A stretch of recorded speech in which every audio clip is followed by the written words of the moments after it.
darles nuevamente la bienvenida, de verdad muchos estaban antes, así que la bienvenida oficial y bueno, disfruten, aprovechen las jornadas y estemos en contacto.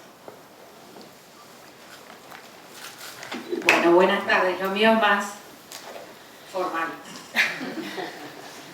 Les doy la bienvenida a las primeras jornadas de puesta en común y actualización profesional, que le hemos puesto el título de Curaduría, Contextos y Prácticas. Agradezco especialmente a la Fundación PROA, a Cintia Mesa, a Adriana Rosenberg por habernos facilitado el auditorio y la sede y por habernos apoyado también de alguna manera. A todo el equipo que gestó las jornadas, que fuimos, yo no hice nada en realidad, le voy a decir. Yo colaboré dándoles libertad. El equipo de Gabriela Jurevicius, Claudia Lala, Joaquín Rodríguez, que son, Gabriela y Claudia son exalumnos, Joaquín todavía es alumno de SEADE, a Alejandra Aguado y Jimena Ferreiro, hicieron toda la programación, y por supuesto al programa de mecenazgo cultural, que nos posibilitó tener los fondos para realizarla. SEADE cuenta con una licenciatura en Curaduría y Gestión de Arte hace ya 10 años, fuimos uno de los primeros. Empezamos con esta licenciatura un poco, no sé, como pudimos, porque no había ni bibliografía en castellano, me acuerdo, era como bajar, diríamos, salir del historicismo y ver cómo hacíamos para convertir una carrera que le diera las herramientas a los gestores y a los que iban a ser curadores. Nadie te hace curador, es como, yo estudié letras y nadie te convierte en escritor, vos no salís de la licenciatura en letras siendo vargallosa, sino que te dan herramientas para poder avanzar. Esto es lo mismo. Me gustó mucho el curador canadiense, lo que dijo al principio de la jornada, no sé si fueron, la conferencia de Malva, cuando contó o explicó lo que era un curador. Un curador es una persona curiosa, sobre todo una persona que tiene múltiples intereses. Y lo que nos pasa en SEADE es que, y me pasa a mí, que soy la que recibo a los alumnos cuando empiezan, es que yo me doy cuenta que hay gente que viene buscando algo que no sabe qué es. Que va viendo, quizás vienen de otras carreras, de diseños o de arquitectura y se encuentran de repente que en un solo lugar hay muchas cosas que les interesan y que las pueden estudiar. No es, diríamos, al contrario de lo que son, de lo que se acostumbraba antes o cuando yo empecé a estudiar, que a uno lo dirigían hacia una sola cosa. Esto tiene que ver porque las jornadas fueron pensadas justamente para profesionalizar este medio, que cuando yo empecé hace muchos años en el arte, hacer montaje de muestras era más o menos el equivalente a hacer decoración, casi, o no sé, donde no había un estudio sistemático, donde la historia del arte se pensaba a partir de los autores individuales y de ciertas obras, y no se pensaba a partir de las exhibiciones, que eso es algo que también en los últimos años se ve mucho, ¿no? La historia de cómo se exhibieron o se siguen exhibiendo ciertas obras y en qué contextos. Y bueno, esto es un largo camino o sea, las jornadas son parte de este largo camino que por suerte pudimos hacer realidad. Esto fue una ilusión que empezó con Claudia y Gabriela planteándome, por favor, ¿podemos presentarnos en mecenazgo cultural? Sí, hagámoslo, ¿no? Y además agradezco mucho a todos los profesionales, a los docentes de SEADE, a los profesionales que dieron las charlas y que están dando las charlas. Cintia yo le contaba a las alumnas con las que estuve charlando recién, ¿te acordás, Cintia, que vos diste clase? Antes de que PROA le consumiera todo el tiempo, dio clases un cuatrimestre. Y bueno, agradezco a los profesionales y a todos los artistas que van a ser parte también de estas charlas, Y apuntamos a volver a realizar unas jornadas en 2 años y verlos a todos de vuelta. Muchas gracias.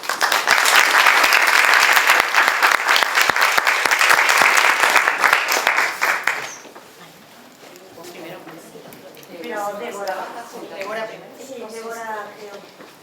Sí, esto podemos sentar todos, ¿no?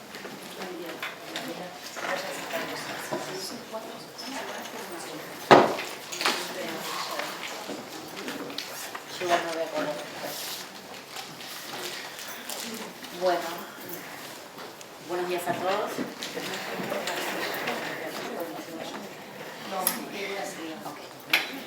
Buen día entonces otra vez. Me toca presentar la mesa de investigación SEADE.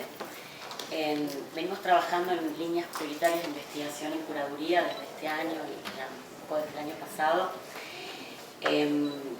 Estamos haciendo mucho esfuerzo con respecto a la presentación de la maestría en curaduría de arte contemporáneo, y esta es una parte fundamental, ¿sí?, para la presentación de la maestría, dado que en toda maestría el objetivo principal es formar investigadores, ¿no? Dicho esto, quería presentar los cuatro proyectos más importantes que tenemos dentro, ¿sí?, de curaduría. El primero es Historia de la Fotografía, Arte Feminista Argentino, la directora es María Laura Rosa.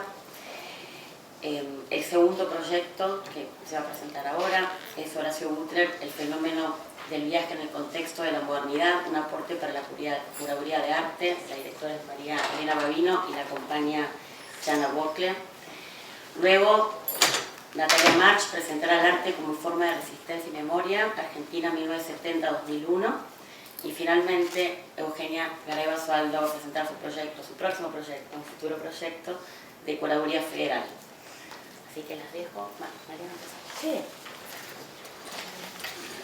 Bueno, buenas tardes a todos.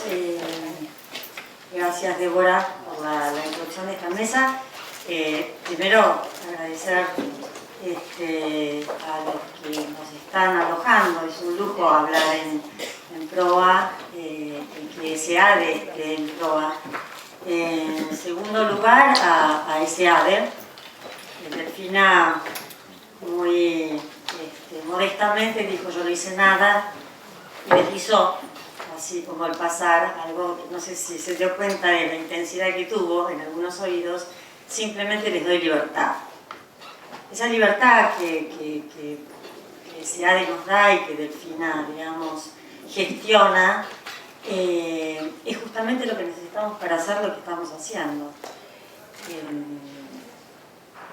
Varios de nosotros venimos de una universidad pública, la UBA, de una carrera que yo, sobre todo, porque creo que soy anterior en el tiempo a muchas de las que están aquí, hice una carrera absolutamente historicista. Es más, se llamaba Historia de las Artes, ahora la carrera es Artes. Una carrera muy pensada hacia adentro, sin vinculación con el exterior.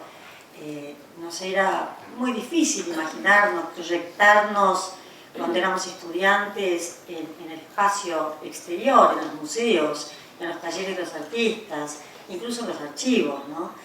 Entonces, esta conciliación entre la investigación y la acción, la producción, en el ámbito de la curaduría, en el ámbito de la gestión, en el ámbito que fuera, era un deseo que era el objeto de deseo, ¿no? Y SEADE, con su, digamos, cuando la carrera empezó, ¿no?, paso a paso, fue abriendo camino a esta construcción, ¿no? Y lo que estamos viviendo ahora es el resultado de esa libertad. De modo que se lo agradezco públicamente, porque realmente fue, por lo menos en lo que a mí concierne, vital. Bueno, voy a presentar ahora este trabajo, esta investigación que derivó en una curaduría. En realidad es una investigación pensada para una curaduría sobre el artista argentino Horacio Butler. Viaje, Modernidad y Paisaje fue una curaduría que se llevó a cabo con la asistencia curatorial de Jana Bockle, una próxima colega que está a punto de graduarse, y bueno, alumna que hizo la carrera en SEADE, se llevó a cabo en los museos Sívori de la Ciudad de Buenos Aires y MAT de Tigre.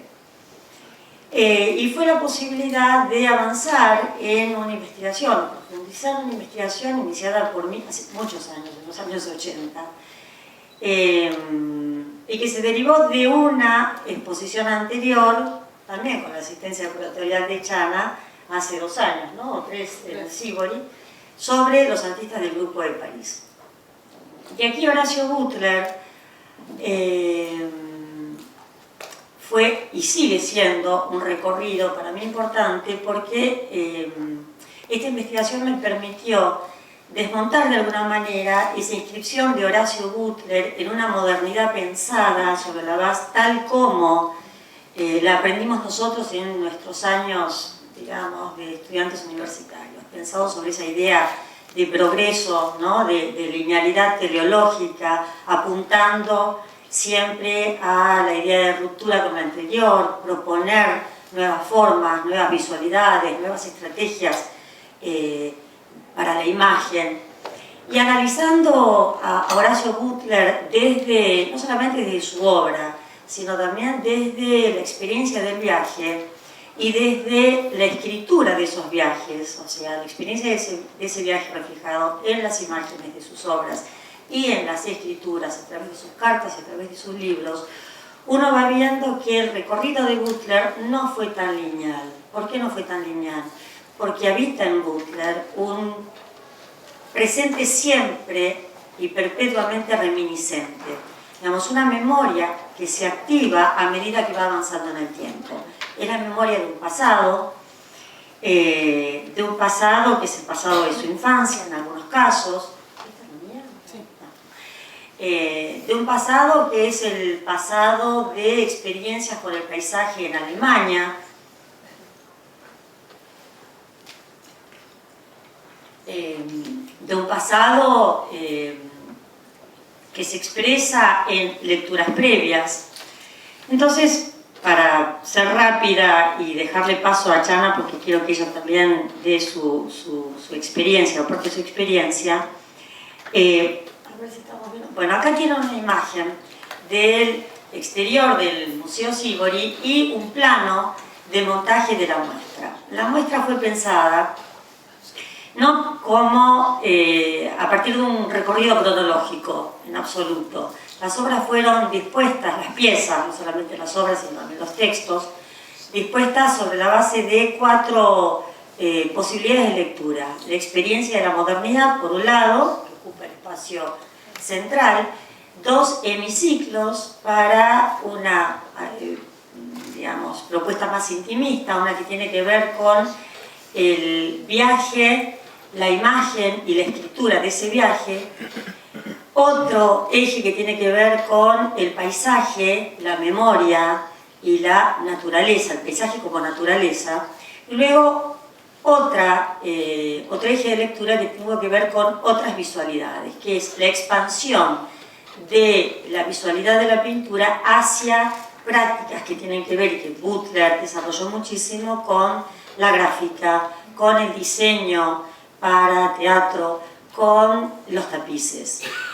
Por eso la posibilidad de exponer una parte de la muestra en el Museo de Tigre fue interesante, no solamente porque Tigre fue un espacio no excluyente, pero sí vital en la idea de paisaje y naturaleza de Butler, sino porque el acervo del Tigre tiene piezas muy importantes referidas a esas otras visualidades que tienen que ver con el universo de lo textil.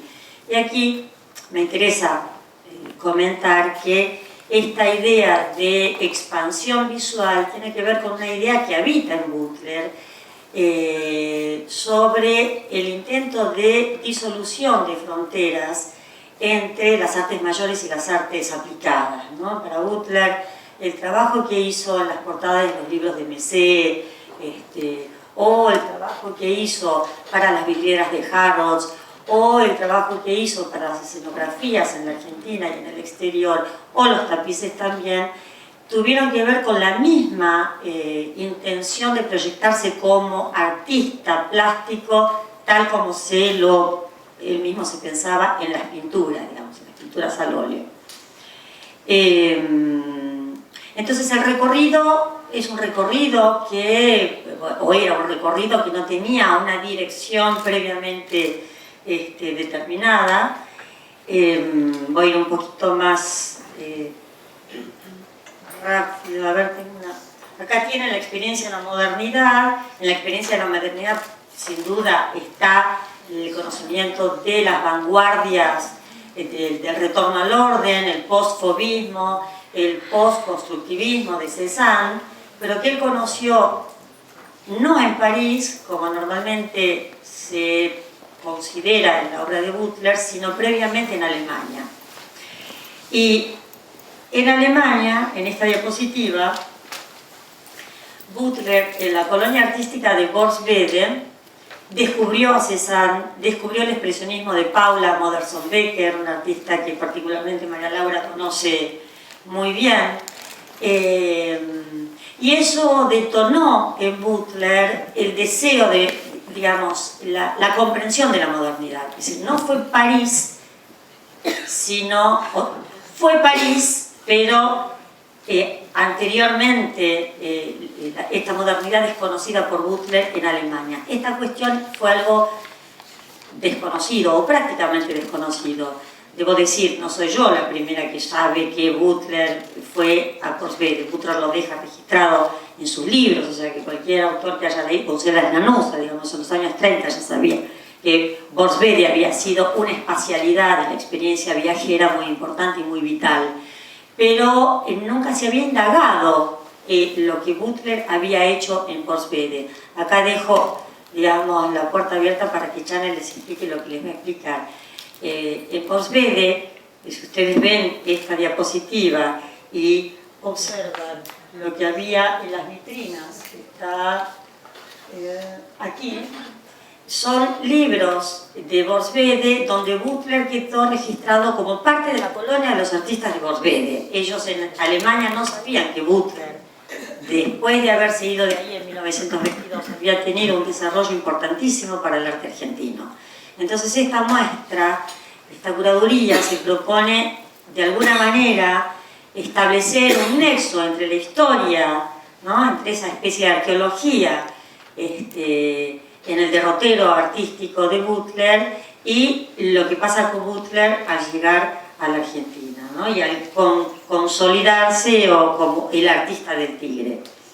Entonces es el núcleo viaje, imagen, escritura, donde hay cartas, publicaciones, luego el paisaje a través de la comprensión de la naturaleza y el paisaje anclado en el Tigre, pero siempre activado a través de la memoria. Por eso la idea de romper esa linealidad, digamos, del pensamiento hacia adelante de la modernidad y tratar de activar esa idea del presente reminiscente, ¿no? Por eso la idea de desmontar una secuencia cronológica y proponer un recorrido mucho más quebrado, mucho más discontinuo.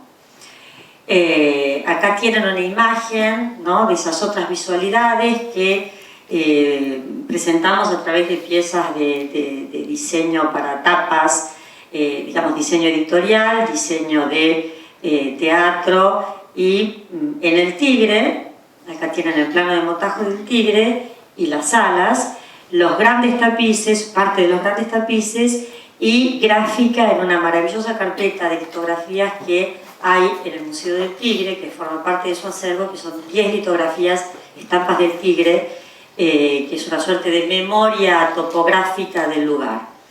Y con esta diapositiva paso a Chara, después, si por ahí hacemos una charla, paso a Chara para que continúe. Buenas tardes, muchas gracias. Es un honor para mí estar acá con estas profesoras que me dieron clase y que admiro tanto. Gracias, Malena, también por la oportunidad. A Malena la conocí en SADE. Fue casi de casualidad que empecé a trabajar con ella. Se debe a que mi idioma paterno es el alemán. Entonces ella estaba justo para hacer el viaje a Borgswede medio de emergencia y sin saber muy bien a qué se estaba yendo. comentó que no sabía el idioma, entonces ahí aparecí y le di el recurso de mi idioma, y a partir de ahí empecé en este mundo de Horacio Butler, que es muy fascinante. En el 2015, cuando Malena regresa de Worpswede con todo este reconocimiento de que no fue un paso de una persona marginal en esa colonia, sino que había sido una persona en la que se había llegado a involucrar en esa colonia y que había sido registrada en esa colonia como una artista, parte de ella. Y trajo, a modo de fotografía, porque es archivo que está salvaguardado en Alemania, 13 cartas escritas por Butler en alemán y 4 postales. Y yo tenía la tarea de traducirlo. Entonces, no sé, como pueden entender, era algo muy emocionante porque era material desconocido en el país, y que yo, cada carta que iba traduciendo, se la mandaba a Malena y le decía, mirá, no sé, acá dice esto, menciona esto, como cosas que sabía de su investigación, que eran presentes en la vida de Butler y que se reflejaban en esas cartas que yo estaba pudiendo leer por primera vez. Era algo muy emocionante. Las cartas están, como les comento, guardadas en el archivo de la fundación, que tiene gran parte del archivo de la colonia artística. Y esto es un dato que refuerza la idea que Butler era parte de esa colonia artística, si no, no estaría guardada a modo de archivo que complementa a los artistas. Por otro lado, estas cartas, estas 13 cartas, son desde su salida en Worpswede en 1922, y son escritas desde Milán, Venecia, Viena y finalmente algunas desde París. Luego dejan de haber cartas a partir de su llegada a París. Por lo tanto, también estas cartas hacen un recorrido geográfico de los lugares que visita, nos permite colocarlos con día y mes de año donde estaba él en ese momento, pero además hace un recorrido emocional de esas visitas, porque le comenta a la persona que la escribe constantemente sus primeras impresiones sobre los lugares que conoce, sobre la gente que conoce. Además logra dar detalles sobre el contexto de época de cada lugar.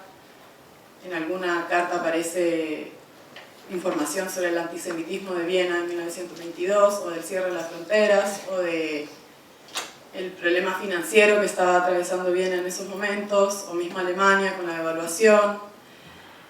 Entonces dan mucha más información, como detalles más sutiles que podemos incorporar a la investigación. Por otro lado,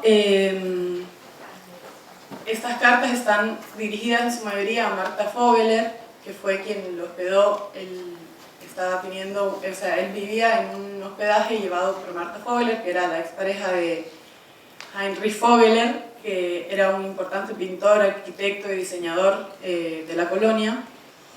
Y estas cartas están dirigidas a ella de una forma muy amistosa y con bastante apego emocional. Eso después lo podemos seguir viendo a lo largo de su recorrido, como decía Malena, tanto en sus escritos como en sus obras, ese apego que siempre lo va a mantener cercano a Worpswede y Alemania. También se refuerza esta idea del apego emocional que pudo tener el artista en Worpswede, con detalles. Por ejemplo, en una carta aparece que sí, perdón, puede ser. En una carta parece que le dona, o sea, que le regala dinero a la colonia en Alemania. O sea, también hay claramente un involucramiento también emocional del artista que se puede ver a lo largo de todas sus obras. Lo último que quiero agregar, que también a mí me llamó bastante la atención, es el segundo idioma, el alemán. Es mi segundo idioma, es un idioma muy complejo. Horacio Butler habitó 9 meses la colonia alemana y sin embargo era capaz de expresarse en ese idioma, lo cual a mí me parece bastante clave a la idea de su no marginalidad en esta colonia. Tenés que estar involucrado para en 9 meses poder hablar alemán como él lo podía hacer. Entonces, fueron suficientes evidencias que colocaron a Worpswede en un lugar central, en lo que para un artista, además, que trabaja después con el paisaje, se va a ver evidenciado posteriormente. Gracias.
Bueno, buenas tardes, muchas gracias por estar todos aquí. Gracias a todos los que organizaron.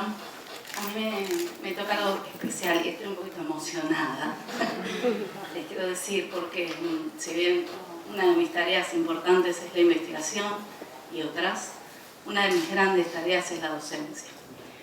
Y aquí las organizadoras, haber compartido recién con Chana esta mesa, dos alumnos que tengo aquí viéndome, más una cantidad enorme de ponentes que fueron exalumnos de la carrera de artes de la UBA, me provoca, ¿sí?, una sensación de enorme emoción de verlos crecer.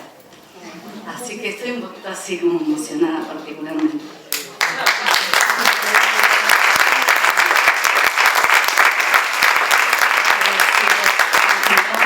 Cortar un poquito la voz y esas cosas.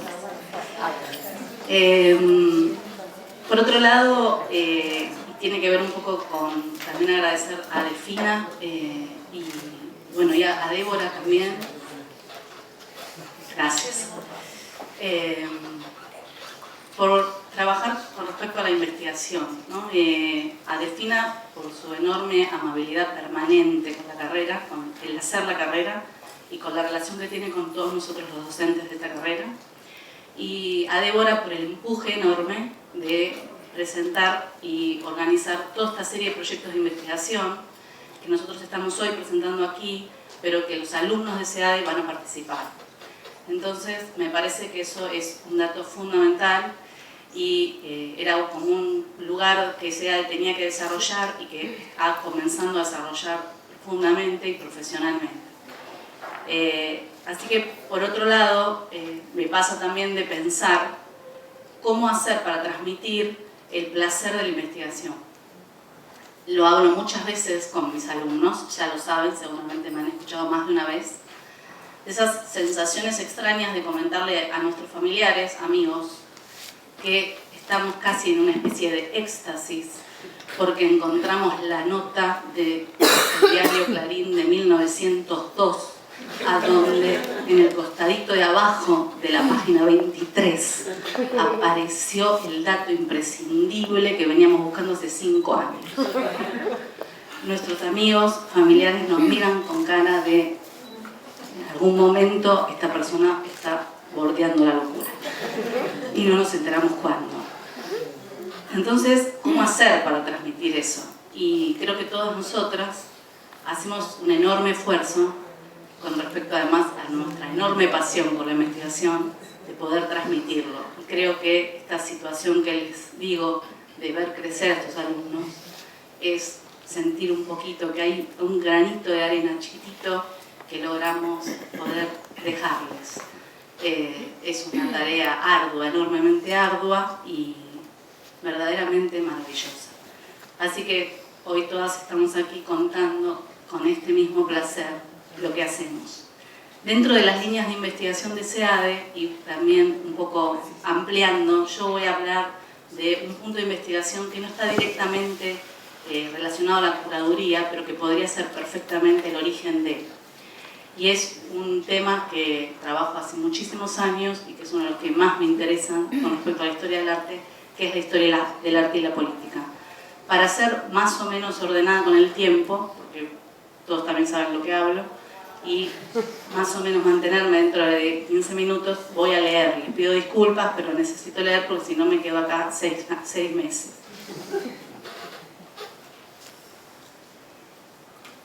El tema de investigación es un tema amplio, lo presenté en un periodo, 1970-2001, precisamente para poder conseguir el interés de los alumnos y que no sea un tema muy puntual, específico de una pequeña década o de un determinado hecho histórico, sino ampliarlo a que puedan participar. Allí entonces, ¿se está viendo bien? ¿Sí? Voy a ir comenzando y voy a leerles un poco lo que es el proyecto. Esta cuestión de subirme y bajarme los lentes tiene que ver con la edad, disculpen, ¿sí? Pero bueno, es así. Durante las últimas décadas del siglo XX en la Argentina se viven momentos convulsionados histórica y políticamente. En este contexto se producen una serie de cuestionamientos en torno a las relaciones entre arte y política que ponen de relieve a las producciones simbólicas como ejes articuladores de la memoria. Visibilizar el abuso del poder y criticar el sistema del arte se transformaron en prácticas militantes. De esta manera, los artistas formulan acciones, intervenciones y estrategias tomando el territorio como lugar privilegiado e incidiendo en la vida cotidiana para transformar al espectador en un reflexivo y activo participante. Nos proponemos entonces investigar cómo se conformó este periodo.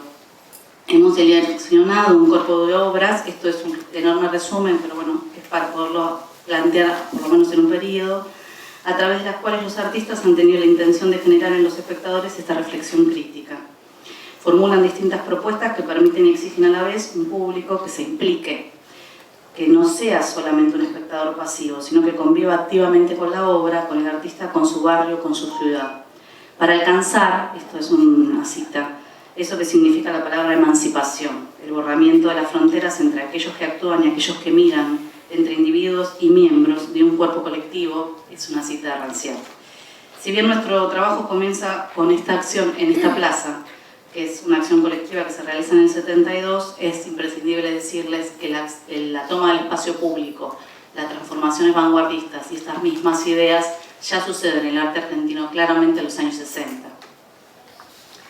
Para analizar estas prácticas y acciones estéticas, algunos historiadores y críticos desarrollan diferentes propuestas teóricas que tomamos: desterritorialización, intelectuales de fronteras, por haber tenido que romper los límites de sus instituciones, contramemoria, entendida como oposición a la historia monumental u oficial, como una nueva temporalidad reveladora y accionada por un sujeto que se revela, parodia, como estrategia de resistencia, que cuestiona así un discurso unidireccional, alterando lo homogéneo. Durante los años 70, los aconteceres establecen una nueva forma de mirarse geopolíticamente en una serie de planteos que recuperan constituciones identitarias en pasados y presentes comunes. En este periodo, el Centro de Arte y Comunicación, el CAIC, dirigido por Jorge Blusberg, conforma un grupo de artistas que trabajan adhiriendo a diferentes poéticas y búsquedas. En sus páginas explican sus intenciones y dicen: ganar la calle, dialogar con el público, sacar las obras del ámbito de museos y galerías para alternar con el transeúnte, para convivir en las plazas. La muestra Arte de Sistemas 2, Arte de Ideología, con este título ya particular, se realiza en la Plaza Roberto Arlt, entre un grupo muy numeroso de artistas nacionales e internacionales. Y el catálogo, si se puede decir que es un catálogo, comienza con una cita de Althusser que dice lo siguiente: una producción estética tiene por fin provocar en la conciencia o en los inconscientes una modificación de la relación con el mundo. Los artistas proponen nuevas modalidades de percibir, de ver, de oír y de sentir. Se puede plantear la hipótesis de que la gran obra de arte es aquella que, al mismo tiempo que actúa en la ideología, se separa de ella para constituir una crítica en acto de la ideología que ella misma elabora. Entonces, el título Arte de Ideología se explica de la siguiente manera: la ideología se desarrolla en la dimensión del imaginario social y, en consecuencia, está necesariamente falseada. En las formaciones capitalistas, lo ideológico siempre invierte y oculta las relaciones reales, tanto para los explotados como para los explotadores, y ambos pasan a ser las víctimas. La ideología de una formación social es la de la clase dominante, es decir, la de la ideología burguesa. Digo esto en el contexto en el que nosotros estamos asistiendo al comienzo de lo que fue la dictadura de Onganía del 66 y pasamos a continuar en ese mismo instante, en esa misma circunstancia con la NUCE. Nuestros años son cada vez más violentos. Pues bien, entonces, ¿qué van a presentar estos artistas en esta plaza? Federico Fabbri, elegí algunas obras que no son tan conocidas, es un tema bastante trabajado por la historia del arte. Estas son vistas generales de la plaza para que vean una cantidad enorme de obras que hay. Federico Fabbri expone lo que se llamó Escenas de la Vida Cotidiana o la Gran Orquesta. La obra consiste en un bus, en un colectivo real, que traslada a la plaza. En el interior ubica 30 atriles con diarios y revistas que señalan las noticias más relevantes que marcan los actos de violencia políticos y que iban a ser cambiados diariamente para estar al día con los acontecimientos acaecidos. En el catálogo, el artista escribe: la obra recrea escenas típicas de la vida cotidiana en la ciudad, sin que para lograrlo haya sido necesario la creación de nuevos objetos, sino solo la disposición intencionada de lo que nos es habitual. Dentro de este colectivo va a haber otra obra. Se inserta entonces la obra de Mirta de Ermesache. quien trabaja sobre la discursividad, la palabra, su negación, los medios de comunicación, y presenta Diario 1, Año 1, esta es una obra que se presentó hace muchos años aquí en Proa, 1972, o por supuesto rehecha en 1995, sobre un papel en offset diseña una serie de líneas gráficas horizontales que simulan un texto. El orden de la diagramación se mantiene acorde a las publicaciones periódicas, pero se vacía de contenido. La obra es intervenida con posterioridad por la misma artista debido a los acontecimientos que habían sucedido algunos días previos a esta exposición, que son la masacre de Trelew. Señala con un rectángulo negro en la parte superior de la imagen, enlutando la página, y junto a una grafía diferente en mayor tamaño, que se repite en 16 líneas, 16 veces, una bajo la otra, como si uno leyera o pudiera leer los nombres de los muertos en esa tragedia. El diario estaba dentro del colectivo. La obra es un múltiple que se entrega a la gente. Horacio Zavala hace una obra que se llamó 300 metros de cinta negra para enlutar una plaza pública. La misma consiste en una gran bobina de tela plástica negra de 80 centímetros aproximadamente de ancho, con la cual el artista intenta cubrir toda la superficie. Cada tantos metros pone un crespón funerario. Nuevamente, ¿sí?, se refiere a los acontecimientos en Trelew. La obra de Zavala no se cierra solo en el contenido político, sino que al revés parte de un hecho político para poner de relieve los permanentes cuestionamientos estéticos de forma y función. Así el título, utilizado como metalenguaje, permite a partir de un hecho real reinsertar las posibilidades de unir arte y vida. En el mes de septiembre del 2012, Horacio Zavala reeditó esta obra en la misma plaza y estuvo acompañada por una publicación de un libro que cuenta la historia de la obra. ¿Qué significación tiene a 40 años de su realización instalar el dispositivo en la misma plaza? La acción cambia en su forma expositiva, pues no es una obra en un conjunto colectivo de artistas, no hay una convocatoria desde una institución. Vuelve a intervenir el espacio público junto a los espectadores que miran con asombro la reinstalación. Zavala ejerce una nueva marca de memoria, en el mismo momento en que son juzgados por primera vez los responsables de la masacre de Trelew. Juicios que estuvieron acompañados por acciones artísticas múltiples. Se inscribe hoy entonces en una contemporaneidad diferente, donde sigue siendo necesario señalizar el espacio cotidiano, volver a conectar al público con la obra de arte y otorgar una pluralidad de sentidos que no obturen pensar una única forma de hacer memoria.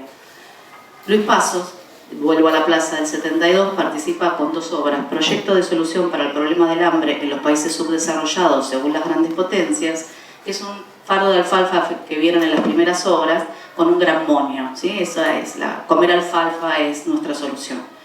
Y también Monumento al prisionero político desaparecido. En el texto incorpora el catálogo bajo el título Señala, hacia un arte del pueblo. El arte del pueblo debe ser claro, ético, nacional, comprometido y violento, como toda expresión de los pueblos que luchan para su liberación. La obra en sí misma, en realidad, se proyectaba como 3 ataúdes que terminan siendo 3 lápidas. La obra de la realidad subterránea, allí está el fardo de alfalfa, que no figura en el catálogo, es la que provoca el cierre de la exposición al día siguiente de la inauguración, aunque hay versiones diferentes. La realizan Eduardo Leonetti, Luis Paso, Roberto Duarte Laferrier y Ricardo Rux, y se compone de los siguientes elementos. Sobre una de las paredes laterales de la plaza pintan 16 cruces en fila. Sobre esa misma pared existe un hueco, un pozo que conducía a una especie de sótano. El espectador podía bajar utilizando la escalera y dentro de él se exponen toda una serie de fotografías del Holocausto. Finalmente la muestra va a ser censurada por la policía, quien va a presentarse el lunes y va a retirar todas las obras, rompiendo inclusive las obras que existían ya en la plaza. Muchos de los artistas que participan de la plaza van a continuar sus producciones plásticas vinculando y denunciando acontecimientos políticos. Romero presenta en el 73 en el CAIC Violencia. Se trata de una obra donde predomina la palabra, que por su reiteración e información produce una sobredosis de realidad. Así pega a las paredes y pisos de la sala una serie de carteles con la palabra violencia, además de diarios y revistas sensacionalistas con fotografías que muestran las distintas acciones de represión. La violencia está en todas partes, omnipresente, multiforme, brutal, abierta, sutil, insidiosa, disimulada. Con este afiche, ¿sí?, publicita la exposición. En estos años Zavala, el mismo artista anterior, trabaja una serie de mapas que, si bien no es la primera vez que aparecen como soporte en el arte, aporta una nueva reflexión. El cuerpo es el territorio, el sistema cartográfico es el cuerpo social, el artista quema, distorsiona, estoy pasada, ¿sí? Perdón, y deshace los mapas de significados sobre ellos. En ese mismo camino, sí, bueno, voy más rápido, Nicolás García Uriburu trabaja también con los mapas, con una serie de de frases que además estaban como grafitis callejeros en pleno proceso de sus coloraciones. Edgardo Antonio Vigo hace en La Plata una simulación de una posible votación en un periodo en que estaba completamente obturado. Hace una serie de posibles urnas para votar, a donde también juega con el concepto de poesía armada. En sus instalaciones, en realidad en sus señalamientos, nos pide, nos incita a hacer este proceso con la palabra libertad, ¿sí? Ahí se está yendo, se está viendo por lo menos. 3 formas de negar la palabra libertad y una propuesta de rescate simbólico, ¿no? El artista delimita un espacio usando estacas, sogas, flechas, pone la palabra libertad, luego de hacer toda esta situación de borrarla, quemarla y enterrarla, nos invita a hacer lo importante, que procedamos a practicarla. Di Stefano, Gómez, Heredia, ¿sí? Van a ser los artistas que van a estar modificando por completo el campo de la escultura de los años 70 y van a poner en evidencia directamente en objeto artístico los propios métodos de censura. Su serie de mordazamientos, voy pasando ¿sí? muy rápido ¿sí? para poder terminar. La pintura de los años 70 a través de distintos artistas jóvenes y no tanto, también van a hablar silenciosa, entre comillas, y metafórica y simbólicamente de la violencia. Los años de la última dictadura militar van a implicar un repliegue al interior de los talleres, la calle está totalmente obturada porque la calle se lleva la vida de los artistas. Entonces los artistas van a seguir denunciando lo que acontece. En este caso, Dowek trabaja su serie de alambrados y su serie de espejitos retrovisores, en los cuales incide y replica ¿no? las formas de la violencia cotidiana. Y para terminar, y dentro de los artistas que en realidad continúan en esta historia, porque muchos de estos artistas van a ser parte del grupo Escombros, y así cierro, en la década del 80, artistas de Lo que Queda, en 1988 crean la Marcha de las Pancartas 1 y 2, que consiste en exponer sobre carteles la documentación de una serie de fotoperformances que hacen en La Plata. El cuerpo es el protagonista. En las imágenes los títulos: brotes, cacería, cajón de fruta, carne picada, carrera de embolsados, mariposa. Dan lugar a cada escena en zonas desoladas donde se acumulan cuerpos, algunos como cadáveres, otros violentamente torturados. Los títulos se leen en clave metafórica y metonímica. Eligen la autoridad las impresiones en blanco y negro, dejando la posibilidad de leerlas. Y así, y ya sigo, y ya termino, y perdón, me expandí. Es en el territorio donde se ponen en acción estrategias que evidencian la unión del arte, la identidad de memoria, y es a través de diversas intervenciones individuales y colectivas que los artistas manifiestan diferentes formas de relacionarse con un sujeto social. Las obras reúnen críticas, hablan como huella mnemotécnica en contra del olvido y a favor de un mayor compromiso con la realidad histórica. Las diferentes propuestas nos exigen estar lúcidos. La carga revulsiva y disruptiva intenta que nunca dejemos de ver más allá de las apariencias.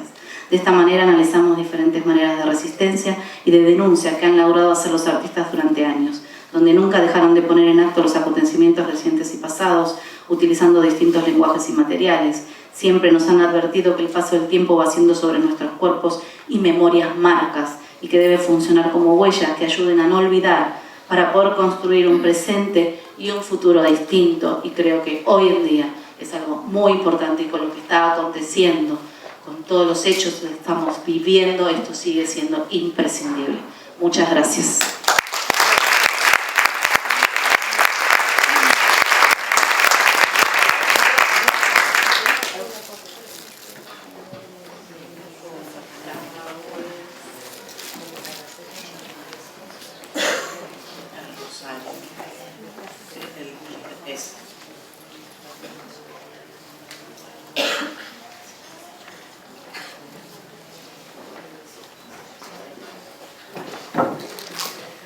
¿Qué tal? Buenas tardes. Bueno, para los que no me conocen, yo soy Eugenia Garay Basualdo. Estoy en SEADE gracias a la invitación de María Laura y de Malena. Hace muchos años me invitaban a dar alguna clase de diseño de exposiciones. Ni se acuerdan. Ni se acuerdan. Es que pasaron tantas cosas en el y después me invitaron también a compartir la materia y después quedé con la materia Seminario de Curaduría 1 y luego Delfina me ofreció la posibilidad de dar también Curaduría 2, o sea, yo doy 2 niveles de curaduría en la carrera, que trato de articular con Curaduría 1 y la 3. ¿Sí? Yo soy curadora independiente y estoy en la práctica de manera permanente. Y una de las cosas que me pasó en mi carrera es poder viajar y hacer curadurías y asistencias curatoriales y montajes fundamentalmente en Salta. Estuve trabajando 3 veces en Salta, 2 veces en el Museo de Bellas Artes y 1 vez en el Museo de Arte Contemporáneo. Y eso la verdad que me abrió mucho el panorama hacia las provincias, no hacia el interior. Las provincias, ¿sí? Porque nosotros no somos el exterior, ¿sí? Somos provincia también.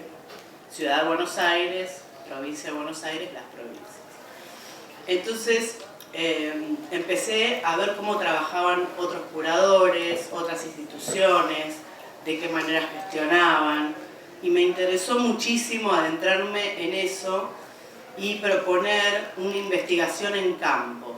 O sea, lo mío no es algo teórico, es ir a los lugares en donde también se hace curaduría, donde se hace gestión y ver cómo trabajan, investigar cómo trabajan, aprender esas experiencias y poder generar de alguna manera un archivo, ¿sí?, de consulta.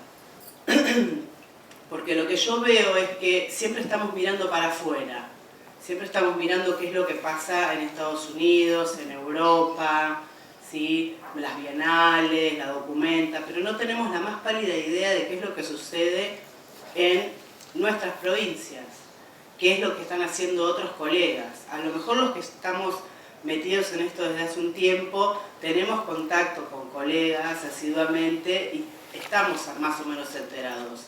Pero si no, la realidad es que se pierde muchísimo porque no circula demasiada información, amén de las redes sociales. Y me parece interesante también hacer esta investigación en campo. Bueno, yo acá les pongo los objetivos oficiales y formales, los leerán. Yo quiero explicar un poquito cómo es que a mí se me ocurre esto. A mí me interesa trabajar también desde las políticas culturales de cada una de las provincias, ¿sí? Porque eso es fundamental, o sea, trabajar el contexto.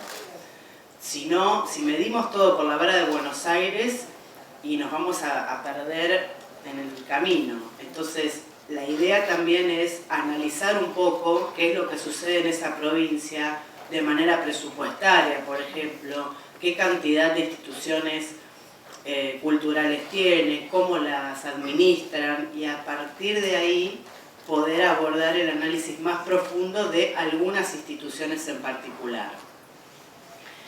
Todo esto con la idea de generar un archivo, pero más que nada a mí lo que me interesa es que los alumnos salgan de Buenos Aires, ¿sí? que se metan en otras ciudades, en otras provincias, a ver cómo se trabaja y cómo se resuelve. Porque lo maravilloso de lugares que están a miles de kilómetros es que tienen que resolver con menos de la mitad de lo que disponemos nosotros, y hacen cosas maravillosas igual. Entonces, a mí lo que me interesa es que nos empecemos a meter en eso. Como prueba piloto vamos a hacer Rosario, ¿sí? Lo vamos a hacer el año que viene. Yo convoqué alumnos que cursaron conmigo el cuatrimestre pasado, si mal no recuerdo, porque yo necesito que ya tengan una mínima preparación. Vamos a hacer primero una etapa de investigación desde acá y trabajar el tema de políticas culturales y demás, y cuando viajemos, la idea es ir un fin de semana, irnos un sábado muy temprano y volver un domingo tarde y hacer una recorrida, al menos por algunos espacios rosarinos. En primera instancia, El Museo de la Memoria de Rosario es un lugar que yo lo conozco, me interesa muchísimo, justamente por las políticas culturales con respecto a los derechos humanos y a la memoria, y este fue un centro clandestino de detención y se convirtió en un espacio de memoria que tiene expuestas, digamos, de manera permanente obras de artistas rosarinos, como esta, que es de Norberto Púzolo. No tengo que llorar. Bueno, esta obra de Púzolo es una obra que es un work in progress, de alguna manera, porque de una pared están aquellos niños que fueron secuestrados de la dictadura, y en la otra pared están los nietos encontrados. Entonces, esta obra, que es una obra permanente, que está en un espacio como un jardín andaluz dentro del museo, es una de las obras paradigmáticas del museo. Esto, si yo no se los muestro acá, tal vez no tienen idea de que existe. Y hay obras que son maravillosas en las provincias y que no tenemos demasiada idea de eso. Me interesa trabajar sobre eso, sobre el patrimonio local. Bueno, el Castañino, todo el mundo por lo menos de nombre lo conoce. Castañino más macro, diría Farina. Farina nos impuso Castañino más macro. Las salas del Castañino son maravillosas, no siempre tienen por lo general tienen parte de la colección del patrimonio colgado, pero depende de las muestras que tengan, hacen uso de las salas. Me interesa que nos metamos en la colección permanente del Castañino. Ahí también hay una cuestión de no solamente ir a ver las temporarias, sino de ver cuál es la colección permanente, qué tipo de curaduría se hace de un guión permanente. Acá está el macro. En el macro tenemos, me parece que una de las mayores dificultades que puede asumir un museo, que es estar al lado del río. Entonces cuestionar un poco lo de qué pasa con la conservación, con la preservación. Bueno, acá tenemos una experta en el tema que seguramente te vamos a consultar al respecto. Ya la comprometí, ya está. Y también el tema de infraestructura. No es un museo cómodo el macro. O sea, es novedoso, es vistoso, como proyecto es inédito, pero no es un museo cómodo. Realmente no es un museo cómodo. Pero bueno, vamos a justamente hacer un análisis profundo de eso. Después me interesa el Centro de Expresiones Contemporáneas. Acá ya estamos, digamos, en el río. Del otro lado del macro está este espacio que tiene salas muy interesantes y en donde acá, digamos, se desestructura completamente. Sí, voy redondeando. Lo que pasa es que las demás hablaron más. Bueno, se desestructura un poco el tema curatorial acá y se juega un poco más con la vanguardia rosarina, con los jóvenes, con el emergente. Me interesa el Centro Cultural Parque España porque tiene unas salas muy hermosas, también está a la orilla del río, y me interesa el espacio de arte de la Fundación OSDE, que es una sala pequeña a comparación de lo que vemos acá en Buenos Aires, pero llevan a veces propuestas muy interesantes. Hay otros museos, está el Esteves, por ejemplo, que es una casa museo, está el Museo Histórico, el Museo de Ciencias Naturales.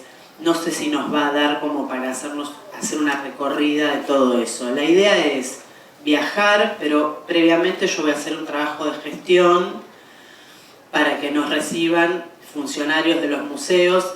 A mí me gustaría que sea un directivo y un curador o curadora o alguien de producción para que nos cuente un poco la cocina del trabajo de ellos del día a día, que los alumnos puedan hacer preguntas, vamos a hacer registro fotográfico y fílmico y después vamos a generar un archivo de consulta con todo ese material y vamos a tratar de repetir esto la mayor cantidad de veces posibles.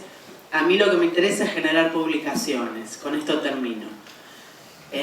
La realidad es que en la curaduría nacional, las publicaciones nacionales específicas sobre curaduría las puedo contar con los dedos de mis dos manitos y no sé si me sobra alguno. O sea, estamos muy escasos.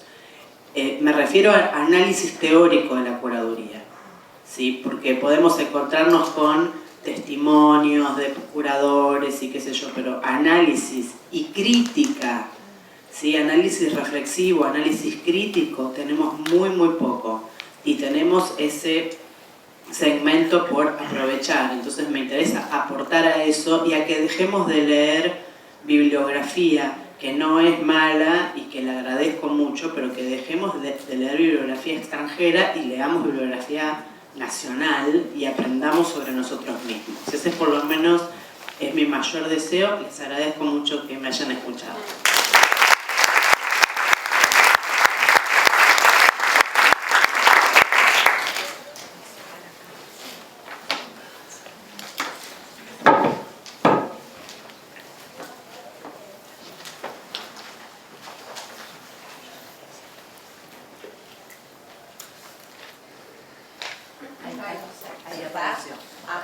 Eran incógnitas.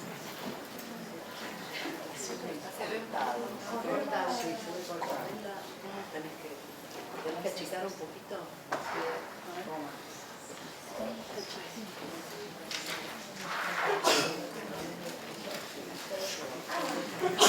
No, perfecto. ¿Está? No. Yo la veo, pero la veo muy grande.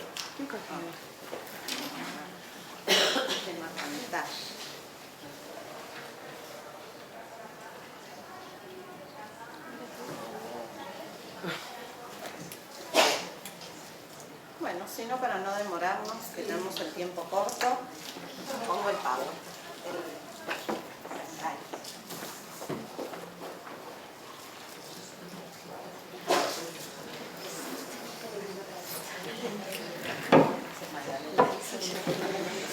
Les presento a Magdalena en pantalla, la conocemos todos, de que era, yo la conozco desde la panza, ¿no? Sí. Más grande ahora que se corta. Ya tiene el bracket. Pronto va a tener el bracket abajo. Ah, tiene razón.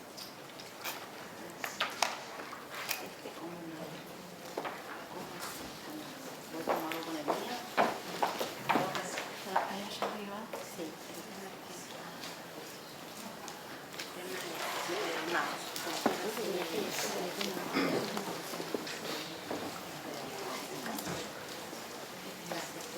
Hay que cerrar ese power.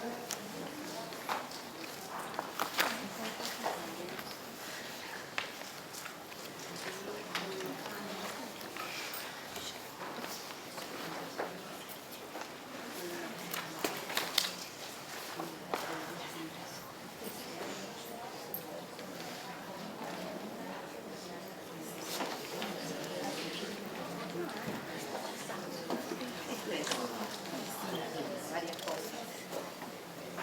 Bueno, vamos a empezar así hasta que largue el PowerPoint. Bueno, muchas gracias, muy contenta de estar acá invitada. Quiero agradecer especialmente a Claudia Lala y a Gabriela Jurevicio por el proyecto, a Delfina que dio todo su apoyo y a Débora Mota especialmente por toda la organización que no es simple y que es... ¿Cómo? ¿Ya está? ¿No? Gracias. Gracias, Claudia. No es simple, digamos, de realizar. Las jornadas verdaderamente suelen ser cansadoras en la organización. Así que muchas gracias a todas ellas. Y bueno, me sumo a las colegas que estaban emocionadas viendo alumnas y alumnos y exalumnas y exalumnos. Yo hace poquito también estuve acá, en julio, en esta misma mesa presentando un proyecto activista y gracias a muchas alumnas que colaboraron en él. Y estaba recordando también la colaboración de Chana y de otras alumnas en la muestra Mitominas 30 años después, en 2016 que hice. Así que para mí, con el montaje de la colega Eugenia Garay Basualdo, que también fuiste alumna. Bueno, la cuestión es que para mí SEADE es un semillero de ideas, de compañerismo, verdaderamente es un lugar que me ha dado mucho en estos años, ¿no? Yo trabajo ahí desde el 2008. Bueno, dicho esto, mañana yo específicamente voy a hablar del activismo, pero sí, para quienes no me conocen, yo me dedico hace muchísimos años al arte feminista y especialmente al arte feminista de Brasil, de México y de Argentina, y estos últimos años he profundizado en una línea del feminismo que es el activismo, tratando de desarrollar algunos proyectos en donde el activismo no quede pasteurizado por la institución. Pero de eso voy a hablar mañana. En general, como tengo una base muy fuerte de investigación, los proyectos curatoriales son resultados o de tesis o de tesinas o de muchos años de investigaciones de archivo. Eso es, digamos, mi trabajo. Mi trabajo primero es la investigación y como resultado de esa investigación, si surge la posibilidad, hago la exposición. Y la exposición no la hago en cualquier lado, o sea, en general trato de que haya una coherencia entre lo que estoy proponiendo y la institución donde se va a desarrollar. Esto lo voy a explicar, digamos, mañana con más profundidad porque no es el caso de la mesa de hoy. Pero sí contarles que este proyecto que presenté a través de SEADE, ustedes lo pueden ver en el Centro Cultural de la Cooperación, está hasta el 28 de octubre, así que es una cosa como muy especial, digamos, porque dentro de lo que hemos hablado, esto está en exhibición ahora. El proyecto es presentar la exposición da cuenta de un proyecto de investigación que lleva 2 años de archivo, más o menos, con una activista feminista lesbiana que fue fundamental para la Argentina en el tema de la despatologización de la homosexualidad y del lesbianismo. Fue una de las que va a desarrollar la primera marcha del orgullo gay lésbico, por esos años era así, en el año 92, junto a Carlos Jáuregui. Y su perfil ha sido en general más conocido desde el activismo lésbico. Sin embargo, Ilse Fuscova es motivo, digamos, de una gran parte de mi tesis doctoral, capítulos de artículos que yo he escrito, capítulos de libros. La semana que viene presento uno en el CCK donde Ilse está ahí presente. A mí digamos, el vínculo que tengo con Ilse Fuscova, quien tiene 89 años, lleva desde el año 2004, así que se imaginarán que ya es un vínculo que excede absolutamente el terreno del trabajo, ¿no? Ilse Fuscova entró, digamos, en mi vida como alumna hace muchos años, porque estudió, siempre sigue estudiando, en la Cárcova. Y hablando con ella comenzamos a descubrir las dos nuestros intereses feministas y yo empecé a trabajar en su archivo y a desenterrar, desempolvar, casi como un trabajo arqueológico, toda una serie de trabajos que ella hizo en los años 80 que forman parte de mi tesis doctoral y de uno de mis libros. Pero hace 2 años atrás, 2 años y medio, entró en una situación de que ella quería, digamos, cuidar sus trabajos, su archivo, sus piezas, que yo no había catalogado todas, yo había catalogado los trabajos de los años 80 en adelante, y comenzó a mostrarme, esto tenía que ver también por una serie de situaciones con su salud, y comenzó a mostrarme trabajos fotográficos de los años 50. Ilse Fuscova pertenece a esta es la tapa del catálogo, de la muestra, Ilse Fuscova pertenece a una generación de mujeres en Argentina, son varias, no es la única, que están dentro de lo que yo ya varias veces expuse, publiqué y demás, que se llama Neue Frau o Nueva Mujer. Una de esas mujeres nuevas de los años 10, 20, 30, 40 en adelante, ¿sí? Más o menos es un tipo de mujer que se da en la época de entreguerras en Europa, pero que en la Argentina se va a desarrollar con mucha fuerza a partir de los años 20 y 30, acentuándose más con las posibilidades del voto femenino.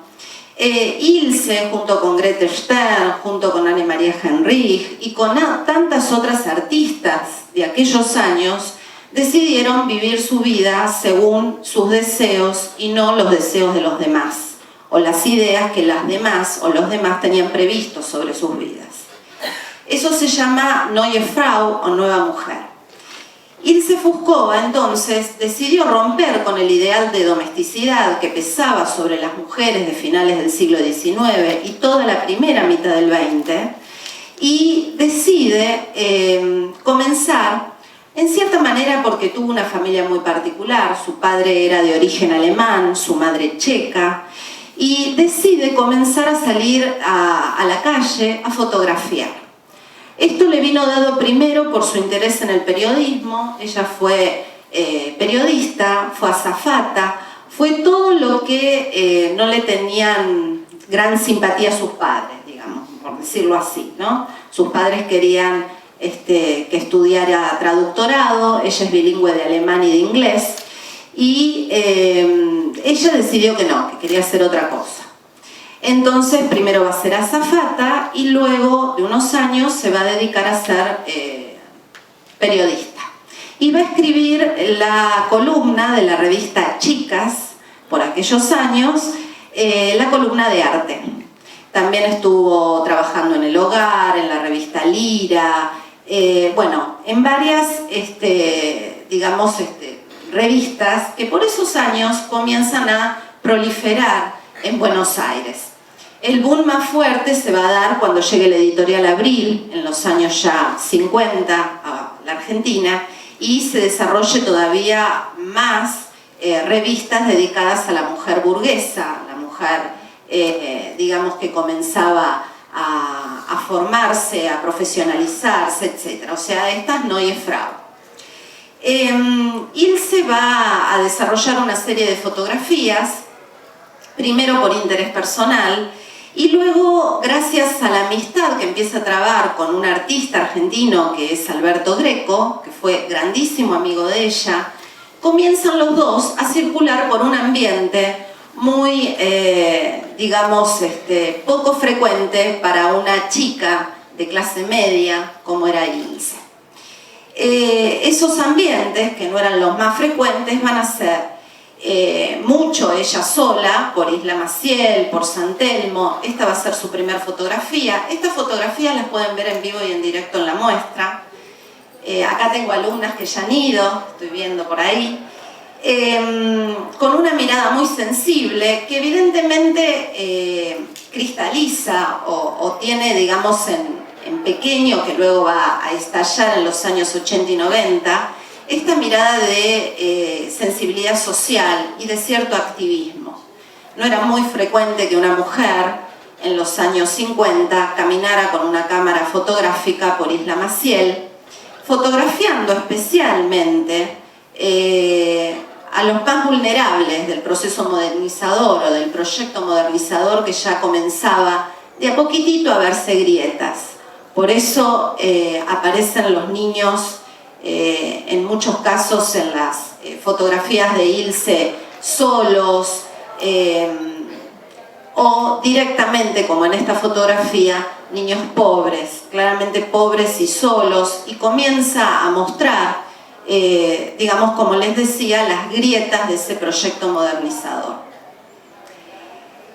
Con Greco van a compartir un enorme amor por el arte y la bohemia, y entonces Ilse va a salir con Greco por la calle Florida, va a estar en el Florida Garden tomando café, conociendo artistas como la artista Leonor Bacena. En esta fotografía bellísima, Ilse me cuenta siempre que al poco tiempo va a morir trágicamente.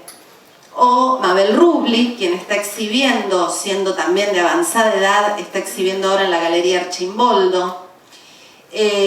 Muestra a estas mujeres a Neue Fraus, o mujeres nuevas, ¿no? Beatriz Guido, en donde Ilse, que en ese momento firmaba como Felka, por eso aparece Felka. Ilse ha tenido varios cambios de nombre a lo largo de su vida. En estos años era porque era muy frecuente usar seudónimos y por eso firma como Felka. Más adelante porque va a ser causa de la lesbofobia, ¿no? Entonces tiene que cambiar su apellido. Ella va a ser Ilse Conreich, va a ser Ilse Fuskova, va a ser Felka Conreich, va a ser Ilse Bunge. O sea, fíjense todos los nombres que estoy diciendo de una misma persona. Como les comentaba, Ilse lo primero que le interesaba era la curiosidad por estos personajes y por estas mujeres libres. Y las fotografías que ella va a tomar parten de un interés afectivo en los retratadas y retratados, no en una necesidad de vivir de la fotografía. O sea, vivía de otras cosas, vivía de fotoreportajes. Cuando ella los hacía, los ofrecía a las revistas. Pero no es primero el pedido de la revista para ella salir a fotografiar. Es ella armar un fotoreportaje y empezar a ofrecer. Van a ver a Carlos Alonso, que lo va a conocer a través de Alberto Greco. Es muy hermosa esta fotografía porque juega el cuerpo de Carlos Alonso con la pintura que tiene detrás el artista. No sé cómo voy de tiempo, 3 minutos, perfecto. Alberto Greco. De Alberto Greco van a ver varias fotografías en la exposición. Fue su gran amigo, tiene cartas con él guardadas cuando Greco viaja a Brasil, con inclusive retratos, recortes del periódico de las exposiciones de Greco. Felka, que está ahí a la derecha de Greco, y Greco en el pasaje Ciber. Felka por esos años vivía en el pasaje Ciber. Y la exposición tiene un corte abrupto, dado que en los años 60, por cuestiones familiares, ella va a dejar prácticamente 20 años de hacer fotografías, y a partir del 79, ya digamos en plena última dictadura militar en la Argentina, ella va a tomar contacto con los grupos feministas que por entonces sobrevivían en la clandestinidad.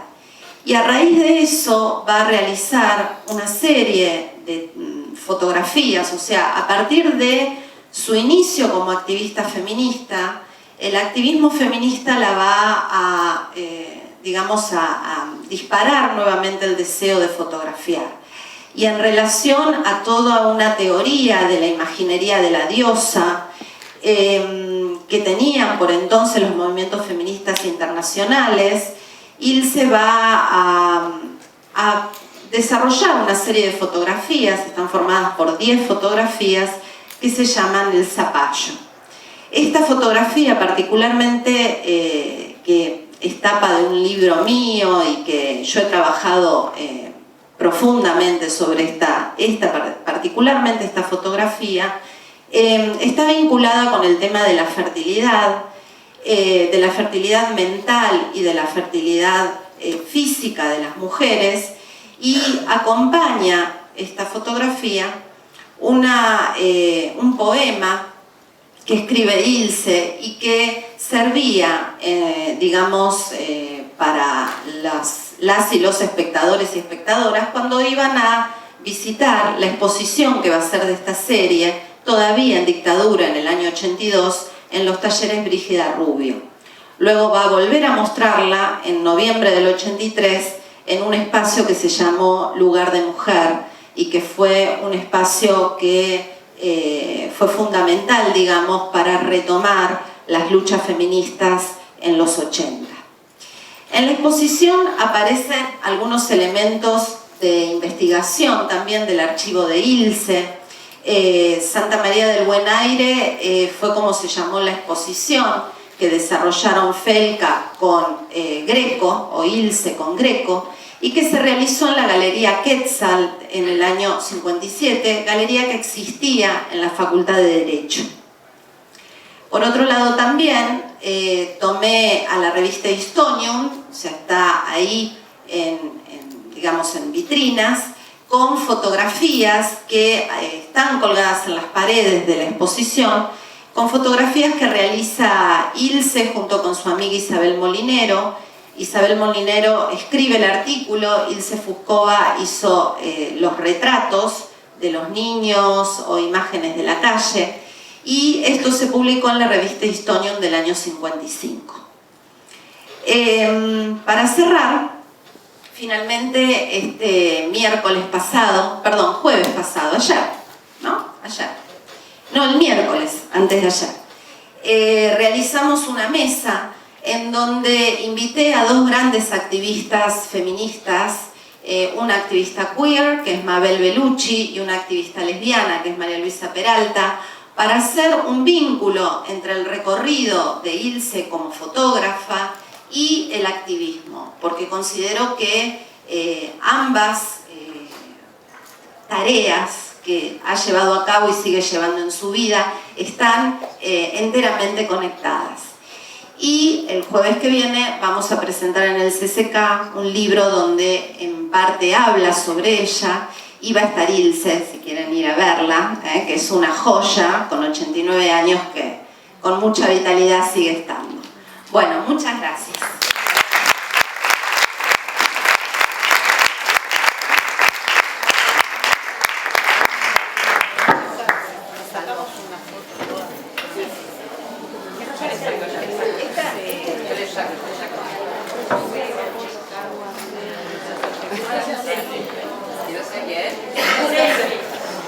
Sí, nos queda un recuerdo.